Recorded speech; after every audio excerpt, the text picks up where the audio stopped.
안녕하세요. 꼬꼬미 파파 강목사입니다. 오늘은 10월 27일 맥체인 성경 읽기 해설을 하겠습니다. 오늘 말씀의 주제는 하나님의 말씀입니다. 열왕기하 8장은 말씀의 성취입니다. 본문은 여러 가지 이야기가 있습니다. 그것은 수넴 여인이 엘리사에게 도움받은 이야기, 하사엘이 왕이 되고 이스라엘을 학살할 것이라는 이야기, 아합 가문과 결혼한 유다 왕들의 타락 이야기입니다. 아합의 딸과 결혼한 여호람과 아합의 딸을 어머니로 둔 아하시야는 여호와께서 보시기에 악을 행합니다.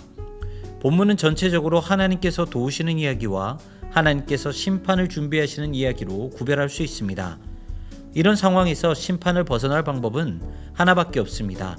그것은 악과 결별하고 우상을 떠나는 것입니다. 악을 포용하는 것은 하나님이 아니라 우상을 사랑하는 것입니다. 오직 하나님을 사랑하고 그분만 섬겨야 합니다. 다니엘 12장은 마지막 예언과 환상입니다.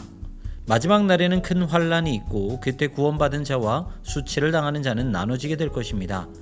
이 예언 후 두 사람이 나타납니다. 두 사람은 서로 대화를 하며 이 일이 언제 일어날지를 말합니다. 두 때 반 그리고 1345일이라는 시간이 나옵니다. 정확한 해석은 알 수 없지만 마지막 날은 반드시 온다는 것을 의미합니다. 마지막 때에는 믿음을 위협하는 일과 미혹하는 일들이 있을 것입니다.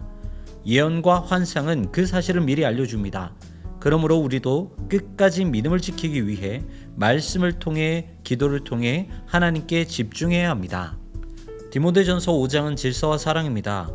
바울은 디모데에게 어떻게 목양할지 가르칩니다. 노인에게는 아버지같이 청년에게는 형제에게 대하듯 해야 합니다.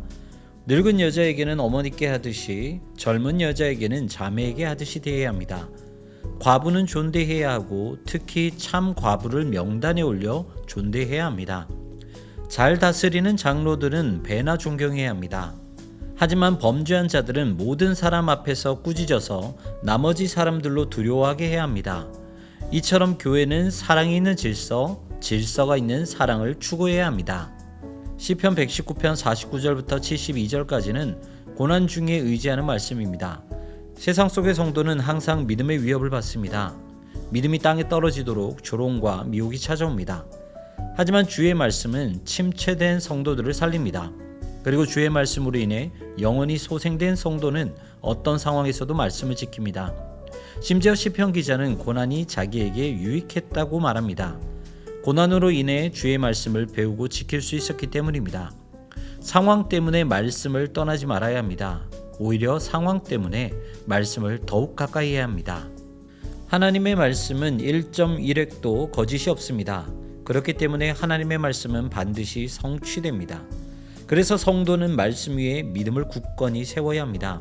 말씀의 질서를 세워야 하고 말씀 안에 기록된 대로 하나님을 사랑하고 이웃을 사랑해야 합니다.